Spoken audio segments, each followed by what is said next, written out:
ونستعينه ونستغفره ونؤمن به ونتوكل عليه ونعوذ بالله من شرور أنفسنا ومن سيئات أعمالنا من يهده الله فلا مضل له ومن يضلله فلا هادي له وأشهد أن لا إله إلا الله وحده لا شريك له وأشهد أن محمدا عبده ورسوله إن أصدق الكتاب كتاب الله وخير الهدي هدي محمد صلى الله عليه وسلم وشر الأمور محدثاتها ألا كل محدثة بدعة كل بدعة ضلالة وكل ضلالة في النار رب اشرح لي صدري ويسر لي أمري واحلل عقدة من لساني يفقهوا قولي رب زدني علما سبحانك لا علم لنا إلا ما علمتنا إنك أنت العليم الحكيم أما بعد اعوذ باللہ من الشیطان الرجیم بسم اللہ الرحمن الرحیم۔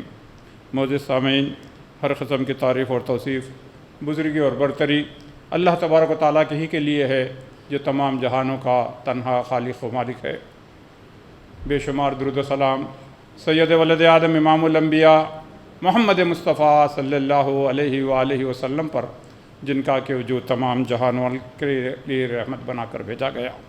ارشاد باریہ تعالیٰ ہے بسم اللہ الرحمن الرحیم واللہ جعل لکم من انفسکم ازواجا وجعل لکم من ازواجکم بنین وحفدا ورزقکم من الطیبات افبالباطل یؤمنون وبنعمت اللہ ہم یکفرون۔ اللہ تعالیٰ نے تمہارے لیے تم میں سے ہی تمہاری بیویاں پیدا کی اور تمہاری بیویوں سے تمہارے لیے بیٹے اور پوتے پیدا کیے اور تمہیں اچھی اچھی چیزیں کھانے کو دی، کیا پھر بھی لوگ باطل پر ایمان لائیں گے اور اللہ تعالیٰ کی نعمتوں کی ناشکری کریں گے؟ جیسے اعلان کیا گیا ہے کہ اللہ تبارک و تعالیٰ کی توفیق سے آج کے اس جمعۃ المبارک کے خطبے میں خاندانی تعلقات، فیملی ریلیشنز کے بارے میں قرآن مجید کے حوالے سے کچھ باتیں آپ کے سامنے رکھنے کی کوشش کرتا ہوں۔ میں نے خطبہ مسنہ کے بعد ابھی جو آیت پڑھی ہے یہ قرآن مجید کی 16ویں سورۃ النحل کی 72ویں آیت ہے۔ ارشاد باریہ تعالیٰ ہے، جیسے ابھی آیت کے بعد میں نے کتابی ترجمہ سنایا، کہ اللہ تعالیٰ نے اس میں خاندان کے جو رشتہ داریاں ہیں اس کا تذکرہ کیا اور کہا کہ اللہ تبارک و تعالیٰ نے تمہارے لیے تمہارے ہی نفسوں سے تمہاری بیویاں پیدا کی اور اس کے بعد اس جوڑے کی برکت سے تمہارے بیٹے اور پھر بیٹوں سے حفظہ تمہارے پوتے پیدا ہوئے اور تمہیں اچھی چیزیں طیب اور پاکیزہ چیزیں کھانے کو دی۔ اس کے بعد اسی آیت میں اللہ تعالیٰ کہ کیا پھر لوگ افبالباطل یؤمنون، باطل پر ایمان لائیں گے، وبنعمت اللہ ہم یکفرون، اور اللہ کی نعمتوں کا ناشکری کریں گے یا کفر کریں گے، انکار کریں گے۔ اس کا کیا معنی ہے؟ پہلے آخر کی بات کو سمجھیں کہ اللہ تعالیٰ نے خاندان اور خاندان کے ریلیشنز، تعلقات، شوہر بیوی اور بچے اور پوتے، ان کو کیا کہا ہے؟ آیت ختم کس پہ ہو رہی ہے؟ بنعمت اللہ، اللہ کی نعمت کے ساتھ اس کی ناشکری کرو گے۔ یعنی ایک بات پہلے مائیں بہنیں بھی توجہ سے سنیں کہ اللہ تعالیٰ نے جب رشتوں کا ذکر کیا ہے اس آیت میں تو اس کو آیت کو ختم کس پہ کیا ہے؟ کہ نعمت اللہ، یہ اللہ کی نعمت کہا ہے اللہ تبارک و تعالیٰ۔ یعنی مرد کے لیے اس میں لفظ ہے کہ اللہ تعالیٰ نے ایک لفظ اس میں آیا ہے من انفسکم ازواجا، ازواج کا لفظ، زوج کا جو لفظ ہے یہ شاید اردو میں اس کے لیے کوئی لفظ نہ ہو، دونوں کے لیے استعمال ہوتا ہے۔ کیسے؟ جیسے انگریزی میں اس کو اسپاؤس کہتے ہیں کہ میں میری بیوی کے لیے زوج ہوں، میری بیوی میرے لیے زوج ہے۔ تو اللہ نے کہا کہ تمہارے لیے یہ جوڑے بنائے ہیں انہوں نے، تو اس کا معنی ہے کہ مساویانہ طور پر دونوں کا ذکر ہے کہ اور یہ دونوں رشتے کو کیا کرے اللہ تبارک و تعالیٰ؟ نعمت اللہ، یہ اللہ کی نعمت ہے۔ کیا؟ شوہر کے لیے بیوی کا ہونا اور بیوی کے لیے شوہر کا ہونا۔ اب اس کے پہلے کیا لفظ ہے؟ افبالباطل یؤمنون، کیا وہ جو ہے پھر باطل کے ساتھ جو ہے ایمان لاتے ہیں؟ یعنی اللہ تعالیٰ نے جب رشتوں کا ذکر کیا ہے تو اس کو ایمان سے جوڑ دیا ہے، ایمان کا لفظ وہاں پر لایا ہے۔ اور یہ آیت کا یہ حصہ افبالباطل یؤمنون اس وقت ہوتا جب آیت شروع ہوتی ہے شرک کے بارے میں، کہ لوگ جو ہے اللہ نے پیدا کیا، اللہ کو چھوڑ کر بتوں کی پوجا کر رہے ہیں، یہ کیا باطل پہ ایمان لائے ہیں؟ بات سمجھ آتی۔ لیکن اللہ تعالیٰ یہاں پہ توحید کا نہیں، رشتوں کا ذکر کر کے کہہ رہا ہے کہ باطل پہ ایمان لائے ہیں۔ تو اس پر کچھ باتیں آپ کے سامنے رکھنا چاہتا ہوں۔ تو پہلی چیز، اللہ تبارک و تعالیٰ نے اس رشتوں کو نعمت کہا ہے۔ اب نعمت، اب یہاں پر پہلے ہی رشتے پہ آ جاؤ کہ اللہ تعالیٰ نے کیا کہا؟ ازواج۔ اب شوہر سے بولو کہ آپ کی بیوی، اللہ تعالیٰ قرآن مجید میں 16ویں سورۃ النحل اور 72ویں آیت میں نعمت کہا ہے۔ ہاں چھوڑیے صاحب، یہ کسی اور وہ نیک انبیاء کرام کی بیویوں کے بارے میں ہوگا، نیک لوگوں کی بیویوں کی، میری بیوی اللہ پناہ، شیطان بھی پناہ مانگتا ہے اس سے، اس کے بارے میں کیا نعمت کریں آپ، کیا الٹی بات کریں. اور بیوی سے پوچھو، کہیں کہ میرا ہی نصیبہ خراب تھا جو میرا باپ ایسے گھر میں شادی کیا، یہ نعمت ہے، اس سے بڑی لعنت میرے لیے کوئی نہیں. یہ کیوں ہے ایسا؟ اس لیے کہ ہم قرآن مجید سے دور ہیں، اور ہماری تربیت ان رشتوں کے بارے میں میرے بھائی اور بہنوں کہاں سے ہو رہی ہے؟ یہ بالی ووڈ کے موویز سے یا ٹی وی کے فیملی سیریل سے، جو پورے غیر مسلموں کی لکھی ہوئی اسکرپٹ اور ہندی ماحول، وہاں سے کیا ملے گا تمہیں؟ وہاں سے یہی سکھلایا جائے گا کہ فیملی. یاد رکھو انسان کو جو ہے نا کئی مسائل ہوتے ہیں. آج جان بوجھ کر میں نے اس کا عنوان اس خطبے کے لیے، اس لیے یہ عنوان کا آج خطبے کے لیے انتخاب کیا کہ میں نے محسوس کیا کہ ہم اپنی زندگیوں کے سب سے پہلے میں کہنے والا اور تمام سننے والے مرد اور عورت سب جائزہ لیں. اگر ہم دن کے 24 گھنٹے میں کریں، ہمیں مسائل ہوتے ہیں زندگی میں. کسی کو معاشی مسائل ہیں، فائنینشیل پرابلمس ہیں، کسی کو صحت کے مسائل ہیں، لیکن سب سے زیادہ تکلیف دہ مسائل جس میں ہمارا وقت گزر رہا ہے وہ فیملی مسائل ہیں. آپ صبح بستر سے اٹھتے ہیں، فجر سے لے کر بستر پہ جانے تک غور کریں کہ شوہر اور بیوی کی بات پہ میں رکا ہوا ہوں. ابھی کس بارے میں تم گفتگو کرتے ہو؟ اجی وہ جانتے ہو تمہارا انہوں ایسا کرے، وہ تمہارے رشتہ دار ویسا کیے، تمہارے انکل ایسا کرے، تمہاری آنٹی کا سارا دن. آج فیملی ریلیشن شپ موسٹ ٹاکسک ریلیشن شپ ہے اس وقت. انتہائی زہریلی اور تکلیف دہ چیز کوئی ہے. وہ معاشی مسئلہ نہیں ہے، وہ صحت کا مسئلہ نہیں ہے. بیمار ہے تو ڈاکٹر کے پاس جاتے ہیں، علاج کرواتے ہیں، انشاءاللہ اللہ صحت دے دیتا ہے. محنت کرتے ہیں، پیسے کما لیتے ہیں، کبھی کم کبھی زیادہ. لیکن جو مسائل زندگی میں ختم نہیں ہو رہے ہیں فیملی اور فیملی ریلیشنز کے ہیں. تو اللہ تعالیٰ کیا کہہ رہا ہے؟ پہلی چیز کہ اس ریلیشن شپس کو تم سمجھو کہ کیا ہے، اور اللہ نے اس کی نسبت اپنی طرف کی، بے نعمت اللہ، یہ اللہ کی نعمت ہے کرا ہے، اور اس کا جو ہے تم ناشکری کرتے ہو. کیونکہ قرآن مجید نے کیا کہا ہے؟ افلا یتدبرون القرآن ام علی قلوب اقفالها. کیا لوگ قرآن کے مضامین پر غور و فکر نہیں کرتے، تدبر نہیں کرتے؟ کیا ان کے دلوں پہ تالے پڑے ہوئے ہیں؟ اگر ہم اس کو، جس کو اللہ تعالیٰ نعمت کرا ہے، اور آپ کے اور میری زبان پر سارے ریلیشن شپ جو ہے زہریلے بنے ہوئے ہیں، تو اس کا معنی یہ کہ ہمارے قلوب پہ تالے لگے ہوئے ہیں. آج ان تالوں کو کھولنا ہوگا اور سمجھنا ہوگا کہ جب اللہ تبارک و تعالیٰ کہہ رہا ہے یہ کہ اللہ کی نعمت ہے رشتہ داریاں، تو میرے لیے لعنت کیسے ہو سکتی ہیں وہ میرے لیے. لیکن افبالباطل یؤمنون، یقیناً ایک باطل، ایک فالسہوڈ، ایک فالس نریشن ہمارے ساتھ ہم جی رہے ہیں. ہم انکار کر رہے ہیں اس کا جب ہم بیوی شوہر کے بارے میں شکایت کر رہی ہے اور شوہر بیوی کے بارے میں. اور پھر اس کے بعد اس جوڑے کے بعد اللہ نے کہا، ابھی آخر میں اگر وقت رہا تو انفسکم پر میں آتا ہوں. اس کے بعد کہا کہ جعل لکم من ازواجکم، کہ وہ اللہ تعالیٰ تمہارے لیے پیدا کیے تمہارے اس جوڑے سے، شوہر اور بیوی سے، کیا ہے؟ بنین، تمہارے بیٹے. اور پھر وہ بیٹوں کی جب شادی ہو جاتی ہے وہ حفدہ، بیٹوں کے بیٹے، بچوں کے بچے، پوتے. اب یہاں پر غور کیجئے کہ اللہ تبارک تعالیٰ سارے رشتوں کو، شوہر کے لیے بیوی، بیوی کے لیے شوہر، پھر ان کے بچے اور بچوں کے بچوں کو نعمت کہہ کر پکارا ہے. اب اس کو نعمت، اس وقت نعمت کی قدر نعمت کے لٹنے کے بعد ہوتی ہے، یا جس کو میسر نہیں ہے اس کو ہوتی ہے. اس شخص کے بارے میں سوچیے، شوہر اور بیوی ہیں، الحمدللہ تندرست ہیں، شادی ہو کے 5 سال ہو گئے، 10 سال ہو گئے، ایک بھی بچہ نہیں ہو رہا ہے. ایک ڈاکٹر، دوسرا ڈاکٹر، ایک گائناکولوجسٹ، دوسرا فرٹیلیٹی کلینک، 10 ٹیسٹ کروا لیے شوہر کے، 20 ٹیسٹ کروا دیے بیوی کے. ڈاکٹر کہتے ہیں سارے ٹیسٹ تو نارمل ہے، ہمیں نہیں پتہ.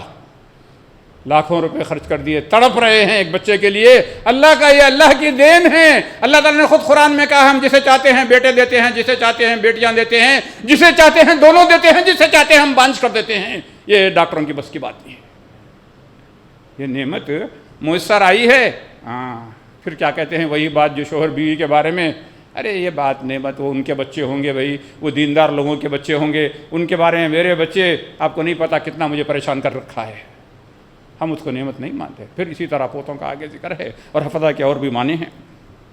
تو یہ چیز، اس کی قدر کو جانو کہ اللہ تعالیٰ نے جب اس کو نعمت کہا ہے، اس نعمت کو، یہ اسے فیملی بنتی ہے. ابھی ایک چھوٹی بیسک فیملی، اس کا تصور پہلے یہاں پر رکھ لیتے ہیں. اور اس کو نعمت ہونا کہ آپ اور میں ذرا غور کریں، ہم کن چیزوں کے پیچھے دوڑتے ہیں؟ اچھا وسیع گھر ہو، آرام دہ ہو، اے سی ہو، پنکھا ہو، آرام کی چیزیں ہوں، اچھا کھانے کو ہو، ساری سہولتیں ہوں. میں کہتا ہوں ایسے کرتے ہیں، ایک لمحے کے لیے آپ سب سوچیں، مائیں بہنیں بھی سوچیں، اور آپ میں سے کسی ایک شخص کو یا مجھ کو کسی ایک ایسے جزیرے میں لے جایا جائے جہاں ایک بہت اچھی 5 اسٹار 7 اسٹار ہے، جتنے اسٹار ہوتی ہے ہوٹل ہے، وہاں آپ کو بہترین آرام دہ بستر، پاک و صاف بستر، اٹیچ باتھ روم، کھانے کے لیے 24/7 کھانا، ہر چیز آپ کو میسر ہے کھانے کی. جزیرے میں ہیں، لیکن تمہارا ٹیلی فون کنیکٹیویٹی اور یہ نہیں ہے۔ کہا بھی جب بھوک لگے آپ کو ناشتہ، دوپہر، شام، چائے، میوے، جو چیز آپ کریں ہر چیز میسر ہے، لیکن آپ نے اکیلے رہنا ہے۔ خدارا مجھے بتلاؤ آپ اور میں کتنے دن رہ سکیں گے؟ 24 گھنٹے، وہ بھی شاید زیادہ کہہ رہا ہوں۔ بہت ہمت کر لیے 2 دن 3 دن، ارے کیا ہوا، سب چیز ہے نا، کھاؤ سو رہو۔ نہیں بھائی، آئی مس مائی فیملی۔ کیوں؟ یہ دنیاوی میٹیریل نعمتیں، اچھا لباس، زیب تن کر لینا ہے، عورتوں کو اچھا زیر میسر آ جانا ہے، یا اچھا کھانے کو 3 ٹائم مل جانا کافی نہیں ہے، کیونکہ یہ وہ حقیقی نعمت ہے۔ ہم کماتے ہیں کس لیے کماتے ہیں؟ بیوی بچوں کے لیے کماتے ہیں، تو زندگی بھر دفتر میں کام کرنا یا تجارت کرنا مقصد نہیں ہے، ان کا ویلفیئر مقصد ہے۔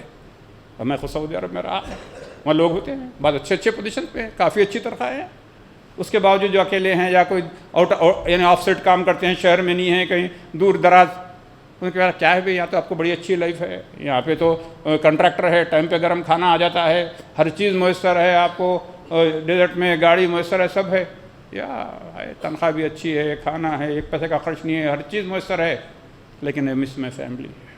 مسلم ہو کہ غیر مسلم ہو، انڈین ہو کہ امریکن، یہی کہتا تھا، یا فیملی سے دور رہ کے کیا ہے کہ ڈیزرٹ کی لائف کیا چیز۔ ہاں، دنیا کی جتنی نعمتیں میسر آ جائیں، یاد رکھو اگر یہ نعمت نہیں ہے، لطف نہیں ہے جینے کا۔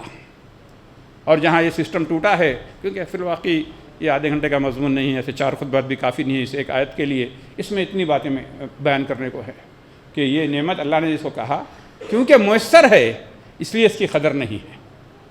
ہم سمجھتے ہیں ٹیک اٹ فار گرانٹیڈ، ٹھیک ہے، بیوی ہے، بیوی بولتی شوہر ہے، لیکن احساس نہیں ہے کہ یہ کتنی بڑی نعمت ہے کہ اس کے بغیر جو ہے ہم رہ نہیں سکتے۔ رہا مسائل، یہ فیملی کے مسائل تو قرآن مجید کو پڑھو، انبیاء کرام کو رہے۔ نوح علیہ السلام کو بیٹے سے پرابلم ہوا ہے، قرآن نے اس کا ذکر کیا ہے۔ لوط علیہ السلام کو بیوی سے پرابلم رہا ہے، ابراہیم علیہ السلام کو والد سے پرابلم رہا ہے، مسائل تو ہوتے ہیں۔ نبی کریم چچا سے، اپنے انکل سے پرابلم رہا ہے، فیملی میں پرابلمس ہوتے ہیں۔ یہ سب ہونے کے باوجود اس کا خود قرآن میں ذکر ہے، اللہ تعالیٰ کہہ رہا ہے کہ وہ بے نعمت اللہ۔ یہ سارے پرابلمس کے باوجود یہ رشتہ داریاں بہت بڑی نعمت ہیں، اس نعمت کی قدر کرو، اس کو سمجھو۔ پھر اس کے بعد اللہ نے رزق کا ذکر کیا کہ اللہ نے تمہیں فیملی جب ہے، فیملی کی پرورش کے لیے جہاں ہمارے لیے بھوک لگایا ہے، وہ رزقکم من الطیبات، پاکیزہ حلال طیب چیزوں سے تمہارے لیے اس نے رزق عطا کیا ہے۔ تو ہمیں سب سے پہلے یہ سوچنا ہے، یہ پوائنٹ ایک ہم کو تسلیم کرنا پڑے گا کہ یہ ساری چیزیں کیا ہیں، اللہ تبارک و تعالیٰ کی نعمت ہے، یہ ہماری رشتہ داریاں۔ اب ہوتا کیا ہے ان رشتہ داریوں میں، اللہ تعالیٰ نے ایک سائیکل بنایا ہے، ایک راؤنڈ ہے۔ وہ کیا ہے؟ جب بچہ پیدا ہوتا ہے اس کی سب سے بڑی ضرورت اس کے پیرنٹس ہوتے ہیں، اور ماں سے زیادہ اس کو اٹیچمنٹ ہوتا ہے، ماں دودھ پلاتی ہے، بڑا کرتی ہے، وہ اس کی توجہ کا محتاج ہوتا ہے ماں کا، ٹھیک ہے۔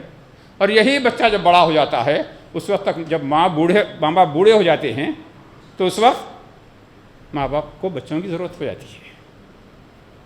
آج دنیا نے اس قرآنی تعلیمات کو چھوڑ کر اپنی طرف سے نئے نئے سسٹمز ایجاد کیے، اور سارے فیل ہوئے ہیں، میں چیلنج کے ساتھ کہتا ہوں۔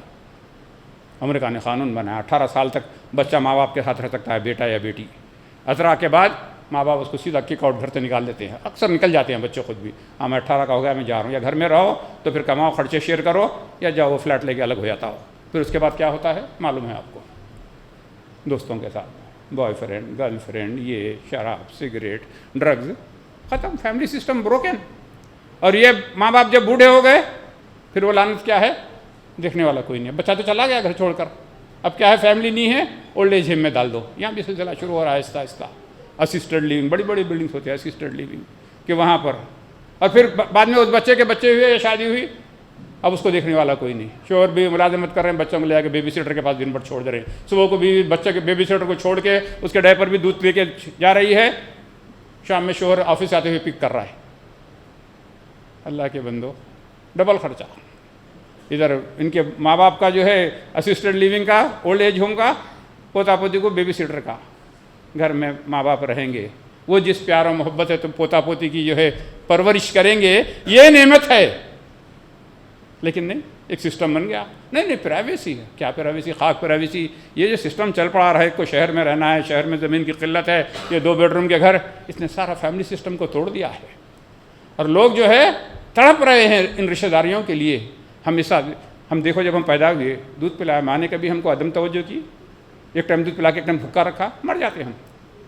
لیکن آج وہ بوڑھے ہو گئے ہیں، ایسے ایسے واقعات سننے میں آتے ہیں کہ 3 بیٹے ہیں، ہاں، ایک آدھ بچی شادی ہو گئی، ریئل واقعات۔ کیا ہے؟ اس بوڑھی شوہر گزر گیا، اس بیوہ ماں کو دیکھنے والا کوئی نہیں، ہمارا گھر چھوٹا ہے، 2 کمرے ہیں، ایک میں بچے رہتے، ایک میں ہم رہتے، کہاں ہیں؟ ہاں، ایک وہ بھائی کے پاس رہو۔ اچھا ٹھیک ہے، ہماری بھی ذمہ داری ہے نا، ہم ایک ٹائم کا کھانا بھیجتے ہیں، جیسے فقیروں کو بھیجتے ہیں۔ کہا تھا ارے اس بڑھاپے میں بڑھیا کھاتی کتنا، اتنا سا کھانا، اس کے لیے ایک بیٹے کے بس میں نہیں ہے کہ کھانا کھلا سکے 3 ٹائم اماں کو انتظار کرو، یہ بڑا بیٹا جو ہے ناشتہ کروائے گا، دوسرا بیٹا دوپہر کا بھیجے گا، تیسرا بیٹا شام کا۔ لعنت ہے اسی رشتہ داریوں پہ۔ نہیں کر رہے ہیں بھائی، ہم ٹفن بھیجتے، بڑی بھی انتظار کرنا وہاں پہ، نہیں ہم سے نہیں ہوتا۔ اور آپس میں گفتگو کیا ہوتی ہے؟ اس لیے میں نے کہا زہریلی ریلیشن شپ بن چکے ہیں، ٹاکسک ریلیشن شپ بن چکی ہے۔ ہاں دیکھیں بڑی بہو کتنی ہوشیار ہے، نہیں رکھ لی ساس کو بڈھی کو ہمارے پاس دھکل دی، ہم کرنا کہتے ہمارے کو نہیں ہے کیا صاحب؟ بس اللہ تعالیٰ کیا کہہ رہا ہے؟ میں ویسے جب بھی خود بات ہوں اس کے اندر عموماً قصے بیان نہیں کرتا، لیکن اس مناسبت سے ایک واقعہ بیان کر دیتا ہوں۔ سعودی عرب میں اب کافی عرصہ پہلے کی بات ہے، اخبارات میں ایک واقعہ چھپا تھا کہ ایک بڑی ماں، میرے مائیں بہنیں ذرا توجہ سے سنیں اور اپنے بچوں کی بھی اسی طرح تربیت کریں جو اس واقعہ بتلا رہا ہوں، کہ 100 سال سے زیادہ عمر ہو گئی، خود اس کا بیٹا تقریباً 80 برس کا ہو گیا اور ماں کو اپنے گھر میں رکھا ہوا ہے۔ چھوٹے بھائی نے کہا بھائی میں بھی بیٹا ہوں، میرا بھی حق ہے، میں ماں کو جو ہے کچھ دن لے کے اپنے پاس رکھ کے خدمت کرتا ہوں، کیا میں نہیں کروں خدمت ماں کی؟ دیکھ میں بڑا ہوں، تیرے کو ملنا ہے روز آنا، روز ماں کے ہر ٹائم گزار مل لے کے چلے جا، میں یہاں پہ خوش ہے، سب ٹھیک ہے نا، چلا ہے کھانا کھا لے کے جائیں۔ اس نے کہا جب بھی میں جاتا ہوں ماں کو گھر لے جانے کی بات کرتا ہوں کہ بھائی مجھے باتیں بڑھا کے جو ٹال دیتا ہے۔ وہ تنگ آ کے چھوٹے بھائی نے کیا کیا، عدالت میں جو ہے کیس فائل کیا کہ میرا بڑا بھائی ماں کو رکھا ہوا ہے اور مجھے لے جانے نہیں دیتا۔ جج پریشانی کہ کیسا قصہ ہے، لوگ تو اس لیے آتے ہیں کہ ماں کو نہیں رکھ لیتے ہیں، ماں آتی ہے کہ مجھے بیٹے نہیں دیکھ رہے ہیں، یہ الٹا قصہ ہے کہ بیٹا چھوٹا بیٹا کہہ رہا ہے کہ میرے کو بھی اماں کی کچھ خدمت کا موقع دو۔ قاضی نے جو جج ہے اس نے اس کو دونوں بیٹوں کو طلب کیا، بھائی کیا معاملہ ہے؟ کہا دیکھو صاحب ماں ہمیشہ بڑے بیٹے کے پاس رہتی، میں بھی بیٹا ہوں، میں بھی چاہتا ہوں کچھ دن ماں میرے گھر میں رہے۔ اب جج پریشان کہ کیا فیصلہ دے؟ جج نے کہا ایسا کرو تمہاری ماں کو لے کر آؤ، اس سے پوچھ لیتے ہیں وہ جس کے پاس رہنا ہے وہاں رہنے دو اس کو۔ اب 100 سال کی زیادہ کی عمر، ماں کو ویل چیئر پہ لایا گیا۔ جج نے پوچھا اماں تم بتاؤ تم دونوں میں سے کس بیٹوں کے پاس، یہ مقدمہ ہے تمہارا چھوٹا بیٹا رکھنا چاہ رہا ہے، تم دونوں میں سے کس کے پاس رہنا چاہتے ہو؟ بولو ہم وہ تمہاری خواہش پر جو ہے فیصلہ دے دیتے ہیں۔ ماں نے کہا دونوں ہی بیٹے میرے بہت اچھے ہیں، دونوں بیٹے میری بہت خدمت کرتے ہیں، میں کسی ایک کا نام لے کے دوسرے کو ناراض کرنا نہیں چاہتی، تم قاضی ہو، تم جج ہو، تم جس کا فیصلہ دو میں وہاں رہ جاتی ہوں۔ پھر جج یعنی ماں بچوں کے جذبات کا ماں اتنا خیال رکھتی ہے کہ کہا کہ میں کسی کو جو ہے ترجیح نہیں دیتی، دونوں ہی میرے بیٹے ہیں، دونوں ہی بڑے اچھے ہیں، تم جہاں بولے وہاں رہ جاؤں گی۔ پھر بڑے بیٹے سے اس نے کہا دیکھو اماں سے پوچھو کوئی تکلیف ہے کیا، اگر تکلیف ہے تو پھر اس کی مرضی۔ تو پھر جج نے فیصلہ لکھا کہ بڑا بیٹا خود 80 سال کا ہو گیا ہے، اس کو خود اب کوئی خدمت کرنے والی کی ضرورت ہے، تو عدالت اس نتیجے پر پہنچتی ہے کہ اتنے سال اس نے خدمت کی ہے، چھوٹے بیٹے کو بھی جو ہے ماں کی کچھ خدمت کا موقع دیا جائے۔ وہی منظر تھا کہ بڑا بیٹا چیخیں مار کر عدالت میں رونے لگا، کیا یہ بڑھاپے تو نے یہ کیا کر دیا، مجھے میری ماں کی خدمت سے محروم کر دیا۔ فوٹو کے ساتھ اخبار میں چھپا کہ یہ جذبہ اپنے اندر پیدا کرو۔ نوجوانوں یاد رکھو تاریخ اپنے آپ کو دہراتی ہے، آج ماں باپ میسر آئے ہیں ان کی خدمت کر لو اور اللہ کی جنت کو حاصل کر لو۔ نبی کریم صلی اللہ علیہ وسلم نے فرمایا تیرے ماں باپ ہی تیری جنت ہیں، تیرے ماں باپ ہی تیری دوزخ ہیں۔ میسر آئے ہیں خدمت کر رہے، اللہ کی جنتوں کو حاصل کر لے، یا پھر ان کی ناشکری کر کے جہنم میں چلے جاؤ ان کی خدمت نہیں کر کے۔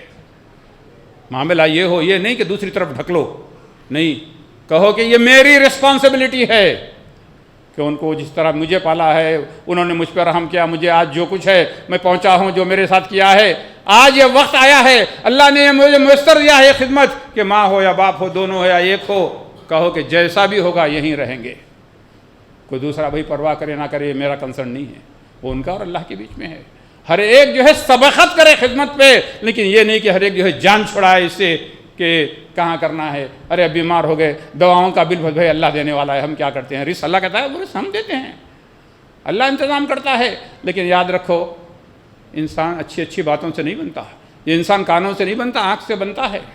جب تمہارا یہ رویہ، یہ نرم گفتاری، یہ تمہاری ماں کی خدمت، یہ جذبہ تمہاری اولاد جب دیکھے گی تو اس کے بعد خود بخود تربیت ہو جائے گی ان کو ابھی پھر درس دینے کی ضرورت نہیں کہ میرے باپ مرتے دم تک میرے دادی امی کی، میرے دادا ابا کی اتنی خدمت کیے ہیں اور یہی ہمارے گھر کا طریقہ ہے، یہی اسلام کی تعلیمات ہیں، اور جب میں جوان ہو جاؤں گا تو میں اپنے ماں باپ کی ویسے ہی خدمت کروں گا۔ خالی نہیں مل صاحب ذرا سمجھاؤ، نہیں بچہ بڑا ذرا نافرمان ہے، کوئی دعا پڑھ کے دم کرو، اس کو رخیہ کرو، اس سے تربیت نہیں ہوتی۔ جب عملی طور پر دیکھتے ہیں کہ دیکھو بابا خود میرے اتنی عمر کے ہیں، لیکن جب امی کے پاس بیٹھتے ہیں نیچے منڈی کر کے کیسی دبی آواز میں بات کرتے ہیں، کیسے آتے جاتے امی دوا کھا کے، امی دوا لا کے دوں گا، امی یہ کروں کیا۔ اور ماں اور بہنوں جن کے شوہر سلامت ہیں، غنیمت جانو۔ کیوں؟ یہ واقعے کا ایک دوسرا اور ایک فلپ سائڈ ہے، ایک دوسرا کانٹراسٹ ہے۔ وہ کیا ہے؟ جب تک شوہر زندہ ہے وہ کبھی بھی کھل کر اظہار نہیں کرتا، اس کو تنگی ہو، خوشحالی ہو، خود کو ضرورت ہو، وہ بھی بوڑھی ہو گئی ہے، اب دیکھتا ہے یہ بھی بوڑھا ہو گیا ہے، ارے ان کی دوا ختم ہو گئی، ہاں یہ ختم ہو گئی، پھر میں لے کے آتا ہوں، یہ کرتا ہوں، بغیر پوچھے گئے، ارے ڈاکٹر کا تمہارا ڈیٹ آ گئی، چلو جا کے چیک اپ کرا لیں گے۔ سب خیال رکھتا ہے وہ۔ تم بجائے جھڑکیوں سے بات کرنے کے، بجائے غصہ اتارنے کے، اس نعمت کو، جس کو اللہ نے نعمت کہا ہے، اس کو ریکگنائز کرو، کیونکہ جب یہ شوہر دنیا سے اڑ جاتا ہے اس کے بعد دیکھو تمہاری محتاجی کے دن کیسے شروع ہوتے ہیں۔ بیٹے کو بولتے بیٹا وہ دوا ختم ہو گئی، ہاں میں بھی تنخواہ نہیں ملی، پہلی کو لا کے دیتا ہوں، ارے روز کھانے کی گولی ہے، اچھا لاتا ہوں ٹھہرو۔ کتنا عاجز ہونا پڑتا ہے ایک چیز کے لیے۔ یہ جو زندگی میں مل رہی ہے، اور میں نہ عورتوں کا سائڈ لے رہا ہوں نہ مردوں کا، دونوں کو ملا کر ایک ساتھ کہتا ہوں، یہ بہت بڑی نعمت ہے۔ سچ کہتا ہوں، میں نے بہت دنیا کا سفر کیا، کہتا ہوں جب گھر سے نکلتے نا اس وقت گھر کی قدر ہوتی، سچ کہتا ہوں۔ سب سے مشکل کام کیا ہے معلوم؟ گھر سے اپنا سوٹ کیس لے کے ایئرپورٹ تک جانا، کیونکہ آپ کمفرٹ زون سے نکل جاتے ہیں۔ گھر میں پیاس لگی، گئے پانی لیے پی لیے، کھانا لگے، چائے ہے کھانا ہے، رات کے 12 بجے 11 بجے کہتے ہیں ارے بھوک لگی، کھانا ختم ہوا جی، بھوک لگ رہی، ٹھہرو میں گھر میں دیکھتی ہوں، انڈا ہے ڈال دیتا ہوں، آٹا ہے روٹی بناتی ہوں، کھا لو۔ دینے کے باوجود ناشتہ 7 سے 10 تک، 10:30 کو جاؤ، نہیں صاحب کچن کلوز ہو گیا آپ جاؤ، کھانا 12 سے 3 تک، شام کا ڈنر 7 سے 10 تک۔ یہاں 24/7 لوگوں آئے مردو، تمہیں تمہاری بیوی سروس دے رہی ہے، ارے سر میں درد ہو رہا، ذرا پیر دبا دوں، کوئی نہیں دباتا تمہارے پیر، ارے ذرا میرے کو یہ ہو رہا ہے، میرے کو جو ہے چائے دے دو، میرا کھانا گرم کر دو، سب مل رہی سروس۔ کتنی دولت بحالو نہیں ملتی، کیونکہ یہ نعمت اللہ کی دی ہوئی ہے، شوہر کے لیے بیوی، بیوی کے لیے شوہر کا۔ من انفسکم، اس کے لیے وقت نہیں ہے، مختصراً 1 منٹ میں کہ انفسکم کا کیا معنی ہے۔ نفس یہ اللہ تعالیٰ نے کیا ہے، انسان کہاں سے بنا ہے، کہ اس کے اندر کیا ہے، محبت ہے، پیار ہے، اس کے اندر جذبات ہے۔ تو انفسکم ازواجہ کا معنی یہ کہ ایک مرد سمجھتا ہے، یہ پوائنٹ سارے لوگ میں اور آپ مس کر جاتے ہیں، عورتیں بھی مردیں بھی، کہ مرد کی جو ضرورتیں ہیں، جو جذبات ہے، جو احساسات ہے، جو خوش رہنے کی خواہش ہے، وہی عورت کی بھی ہے۔ ہم چاہتے ہیں سارے پلس پوائنٹس ہم کو ملیں، باقی محنت وہ کرے، نہیں۔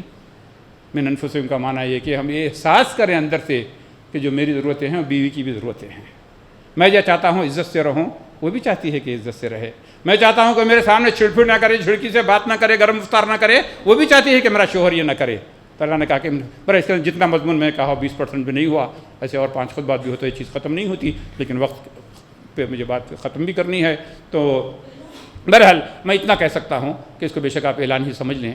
ہوا یہ کہ تقریباً 2 برس پہلے کا دور یاد ہے آپ کو، جب ہم کووڈ سے گزر رہے تھے، مساجد بند تھے، گھروں میں نماز پڑھ رہے تھے، سارے دروس بند تھے، تو اس وقت میرے خیال آیا کہ جب بچوں کی تعلیم آن لائن ہو سکتی ہے تو کیوں نہ یہ اجتماعات یا دینی باتیں، درس قرآن جو ہے ہم آن لائن کریں۔ تو اللہ کی توفیق سے رمضان میں، اس رمضان سے پہلے کے رمضان میں نے اپنے تمام کمیونٹیوں کے باوجود یہی سلسلہ شروع کیا تھا کہ لوگ گھر میں بیٹھ کر یہ خالی ایک ٹی وی کے بعد سیریل کے بعد دوسرا سیریل اور یہ کرنے کے بجائے روزانہ رات کو ٹھیک 10 بجے میں نے زوم کے اوپر درس قرآن شروع کیا، جس میں سے اسی طرح کے مضامین جو آج ہوا آپ کے سامنے کہ کچھ بتائیں، تو ایک فیملی گیدرنگ کی طرح ہو گئی ہے، اور میرے لیے بڑا آرام ہے گھر سے کرنا ہے۔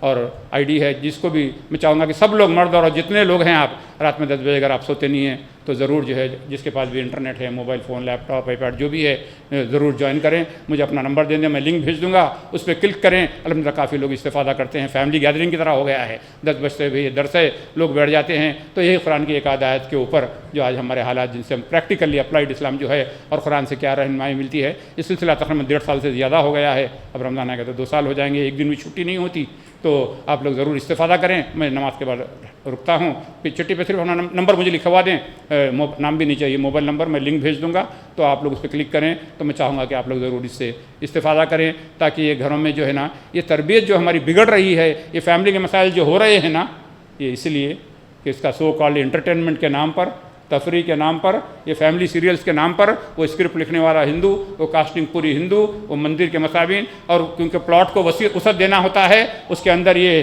ولن کا رول, یہ نیگیٹو کیریکٹر, یہ کر کے ہمارے پورے دماغوں کو اتنا ٹاکسک بنا دیا گیا ہے, اب ڈھنگ کی بات کوئی سمجھ میں نہیں آتی. اسی کو ہم اپنی فیملی میں بھی جو ہے بچے اور بچیاں ڈھونڈنے لگتے ہیں کہ کیسے فتنہ کرنا, کیسے فساد کرنا, کیسے لڑائیاں کرنا, کیسے چغلیاں کرنا, ساری چیزیں جو ہے کیا ہے, ہم برباد ہو رہے ہیں قرآن سے دوری کی وجہ سے. تو درس قرآن روزانہ ہوتا ہے, آپ لوگ ضرور استفادہ کریں. میں دعا کرتا ہوں کہ اللہ تبارک و تعالیٰ جو کچھ سچی بات میں نے کہی, اور اس پہ سب سے پہلے مجھ کہنے والے کو اور تمام سننے والوں کو عمل کی توفیق عطا فرمائے. اللہم ارنا الحق حقا وارزقنا اتباعہ, اللہم ارنا الباطل باطلا وارزقنا اجتنابہ. اے مولا کریم جو حق بات ہے ہم پر واضح فرما, اس پر چلنا ہمارے لیے آسان فرما. اے اللہ جو باطل بات ہے ہم پر واضح فرما, اے اللہ اس سے بچنا ہمارے لیے آسان فرما. اے اللہ ہمارے اس میں بیٹھنے کو قبول فرما. اے اللہ جس طرح یہاں جمع فرما, اس سے بہتر انداز میں ہم تمام کو اپنی جنتوں میں جمع فرما. اے اللہ ہمارے گناہوں کو معاف فرما, ہماری خطاؤں کو درگزر فرما. اے اللہ جو نعمتیں آپ نے عطا کی ہیں, زوال نعمت سے ہم سب کو محفوظ رکھ. اے اللہ آپ کی نعمتوں کا شکر ادا کرنے کی توفیق عطا فرما. اے اللہ اپنا فضل و کرم شامل حال فرما. اے اللہ جتنے ساتھی دعا کر رہے ہیں, دعا کے لیے کہے ہیں, تمام کی جائز دعاؤں کو قبول فرما. جو بیمار ہیں انہیں صحت عاجلہ شفاء کاملہ عطا فرما. ہمارے پڑوسی روف صاحب درخواست کیے ہیں صحت کی, اے اللہ یہ جو بیمار ہیں انہیں اور تمام بیماروں کو صحت عاجلہ شفاء کاملہ عطا فرما. اے اللہ اپنا فضل و کرم شامل حال فرما. اے اللہ زندگی کا اتنا سفر گزر چکا جو باقی ہے ہمارے لیے آسان فرما. اے اللہ مرتے دم تک ہماری جسمانی ضرورتوں کے لیے, مالی ضرورتوں کے لیے دنیا والوں میں سے کسی کا محتاج نہ بنا, اپنے در کا سوالی بنا, اپنے در کا بھکاری بنا. جب موت کا وقت آئے ہماری زبانوں پر کلمہ شہادت کو جاری فرما. خبر کے سوال و جواب کا مرحلہ ہمارے لیے آسان فرما. قیامت کے دن ہمارے نبی محمد مصطفیٰ صلی اللہ علیہ وسلم کی شفاعت ہمیں نصیب فرما. آپ کی شفاعت کو ہمارے حق میں قبول فرما. ہمارا شمار ان خوش نصیب لوگوں میں کر دیجئے جن کو آپ بلا حساب و کتاب جنت الفردوس میں داخل کرنے والے ہیں. اے اللہ تمام ہم پر رحم فرما, بیوی بچوں پر رحم فرما, بچوں کے بچوں پر رحم فرما. ہم تمام کو حادثات اور حادثائی اموات سے محفوظ رکھ. اے اللہ ایسی موت سے محفوظ رکھ جس میں توبہ کی توفیق بھی نہ ملے. اے اللہ مرنے سے پہلے توبہ کی توفیق عطا فرما, ہماری توبہ کو قبول فرما. اے اللہ ہم پر, ہمارے بچوں پر, بچوں کے بچوں پر کبھی ایسا وقت نہ لا کہ وہ دنیا والوں کے آگے ہاتھ پھیلائیں. دنیا والوں سے مستغنی فرما, دنیا والوں سے بے نیاز فرما. اپنے در کا سوالی بنا, اپنے در کا بھکاری بنا. اے اللہ جتنے ساتھی دعا کر رہے ہیں تمام کی جائز دعاؤں کو قبول فرما. ہم پر رحم فرما, ہمارے بھائیوں پر رحم فرما, ان کی بیویوں پر رحم فرما, ان کے بچوں پر رحم فرما. اے اللہ ہماری بہنوں پر رحم فرما. اے اللہ ان کے شوہروں پر رحم فرما, ان کے بچوں پر رحم فرما. ہمارے بوڑھے ماں باپ پر رحم فرما, ان کی پریشانیوں کو دور فرما, ان کی بیماریوں کو صحت سے بدل دے. اے اللہ ہمارے فوت شدگان کی مغفرت فرما. اے اللہ ہمارے ماں باپ, بیوی بچے, بہن بھائی, شوہر جو فوت ہوئے ہیں تمام فوت شدگان کی مغفرت فرما. ان کی خبروں کو جنت کا باغیچہ بنا, ان کے درجات کو بلند فرما, انہیں جنت الفردوس میں اعلیٰ مقام عطا فرما. ہماری دعاؤں کو ان کے حق میں قبول فرما. اے مولا کریم اس مسجد کے اے اللہ بنانے والے, اس کے انتظامات کرنے والے, اس میں تعاون کرنے والے, اس کو آباد کرنے والے تمام کو دنیا و آخرت میں اس کی بہترین جزائے عنایت فرما. اے اللہ جو باطل طاقتیں اکٹھا ہو کر اسلام کو مٹانا چاہتے ہیں, مسلمانوں کو برباد کرنے کے منصوبے بنا رہے ہیں, جو ہدایت کے مستحق ہیں انہیں ہدایت عطا فرما, جو ہدایت کے مستحق ہیں ان پر اپنا عذاب نازل فرما, اور روئے زمین کو ان کے ناپاک وجود سے پاک فرما. آمین یا رب العالمین. سبحان ربک رب العزة عما یصفون وسلام علی المرسلین والحمد للہ رب العالمین.